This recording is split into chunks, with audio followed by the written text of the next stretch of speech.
Good morning. Welcome to chapel. We're so glad that you are here, whether joining us in person or joining us online today. Know that you are welcome here, whoever you are, whoever you know yourself to be, whoever you are becoming. Just a couple announcement reminders for today. This Friday is part of Easter break, so there is no chapel on Friday, but you can catch up with us again on Monday. There will be fika on Monday, so swing by the front of the CFL during chapel break, grab a treat, a cup of coffee or tea. We would love to see you there, and regular chapel for the rest of next week. This Sunday is Easter Sunday in the Christian tradition. If you are someone who is staying on campus for the weekend and are looking for someplace to attend Easter Sunday worship, our office can definitely help you find a place. Or if you want to do things the really easy way, First Lutheran Church, because of construction on their sanctuary, is having their Easter Sunday worship here in the CFL, 9:30. You are all welcome and invited to attend. It'll be full of music and wonderful things. And you can just about roll out of bed in your dorm and over here, and that's great. No extra travel time. So 9:30 Sunday in the CFL if you want to join First Lutheran. Otherwise, we can help you find a place in town. For chapel today, you will need a red hymnal for our opening song.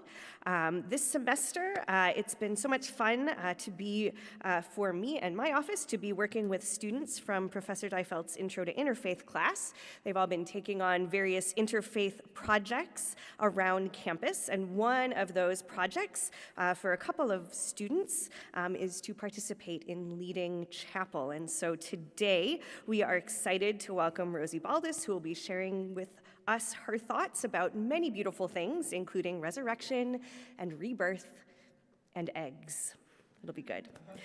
Also, many thanks to Collegiate for offering our special music today. We are so glad that you are all here to join us as we begin. I invite you to stand as you are able and comfortable as we get grounded and centered for worship. As you are standing or sitting, I invite you to settle into the space, settle into yourself, to find your balance, and to spend just a moment in quiet, breathing deeply and finding your center.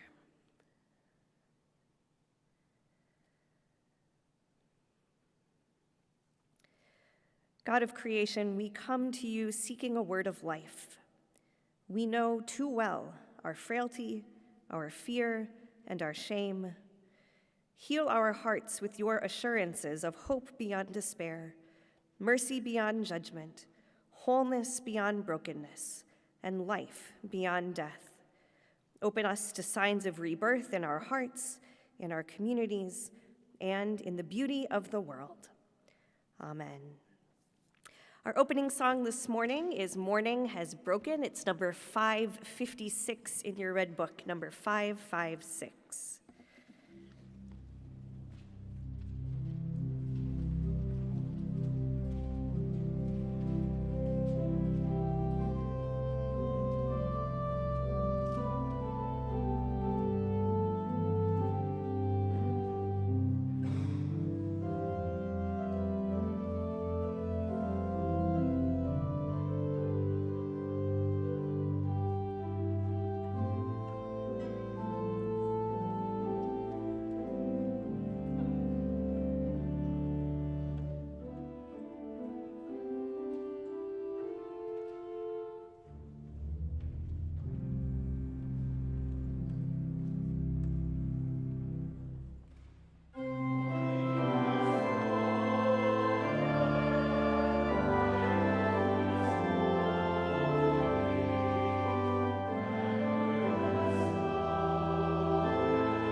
Hello, everyone. I'm Rosie Baldus. I'm super excited to be talking to you today. Thank you so much for this opportunity. So I would like to start with a poem. So, if you will. The shell is empty. The nest is not. Beginning, ending, beginning, ending. So this is a poem about an eggshell and also beginning and endings. So what does that mean? Well, like Pastor Melissa said, there is a holiday coming up in the Christian faith, Easter, March 31st, right? Cool. So what does this mean? Well, basic rundown if you are unfamiliar. Jesus, the Son of God, was crucified, died, and was buried, and on the third day he rose again and ascended into heaven. The third day is referred as Easter. It is the resurrection, the rebirth, the revival of Christ. In a non-religious sense, perspective, it's a great excuse for buying lots of candy, buying plastic eggs, painting real eggs, playing egg Russian roulette. I don't think that's part of it, though. It would be cool, I don't know. Eating eggs that you painted, and I don't know, eggs are kind of important to this holiday. Why is that? Why are eggs so important? That's what I'm wondering. That's the question that brought me here today. Well, luckily for you, I am an expert on eggs. Don't worry, you only get me for 7 minutes. So, why are eggs so important? This is a symbol, they're used as a symbol of rebirth, new life, a symbol for resurrection for Christianity. In the Orthodox and Eastern Catholic churches, there is a tradition where you can dye eggs red to symbolize the blood of Christ. And the blood of Christ is important because then again, it connects us back to the resurrection, it connects us back to Easter. Came to be the Christian symbol of Easter because during Lent, people would fast from, meats and everything, and eggs was one of them. And then during Easter, they would eat eggs. And also, eggs, pretty cheap, and good source of protein, right? Like, eat those eggs, guys. So yeah, that's pretty important. So one thing eggs remind us of during Easter time and springtime is about the idea of birth and rebirth. And you might think of chickens come from eggs, right? Like birth. So rebirth, right? What is that? Well, I looked up a couple of definitions. The first one I'll share with you is the process of being reincarnated or born again.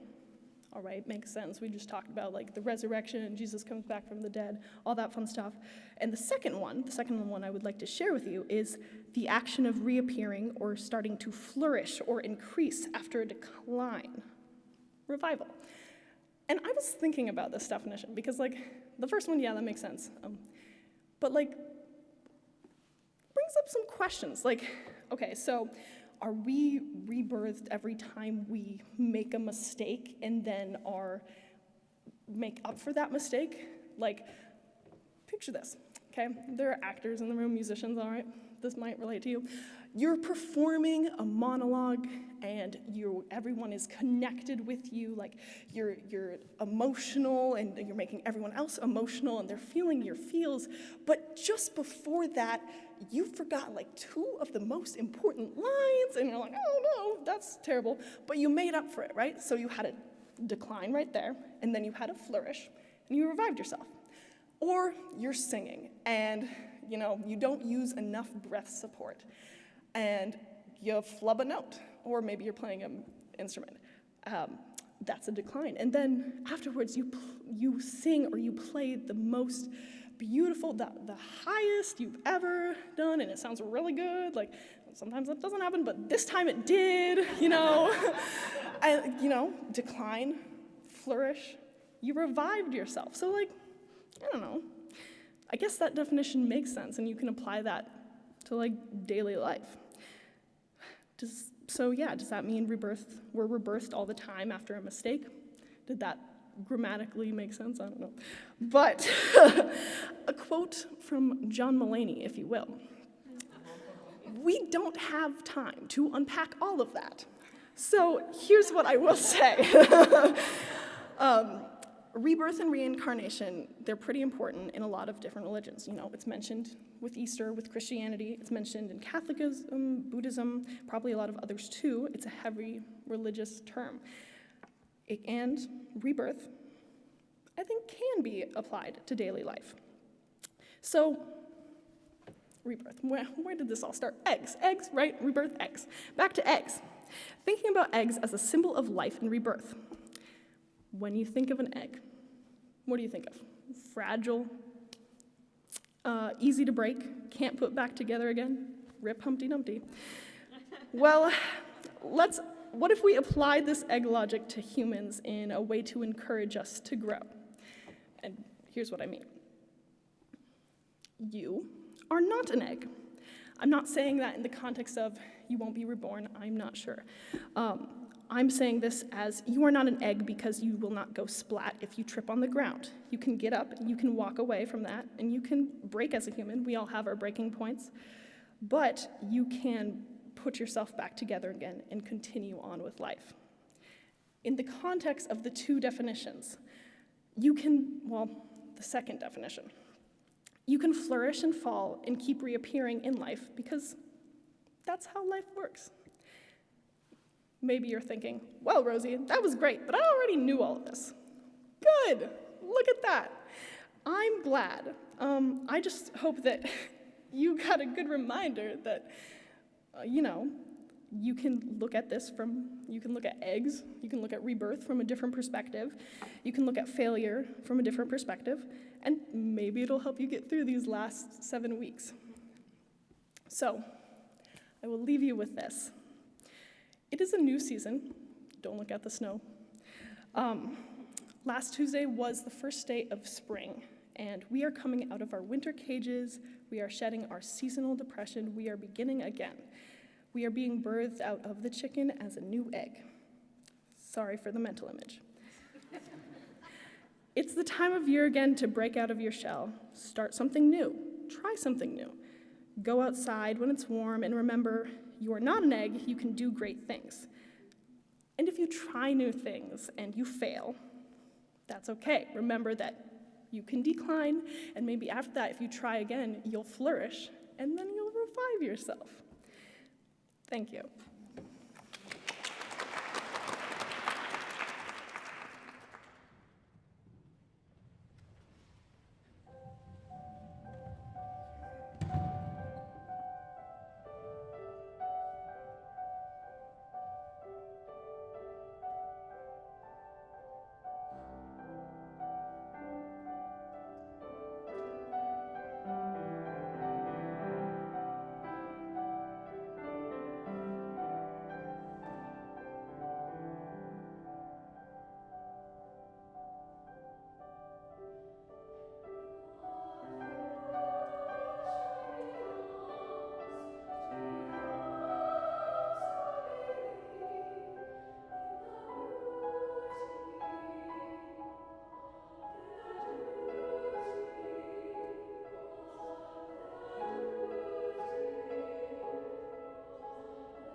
And now may the God of life bless you with hope in the flourishing of spring.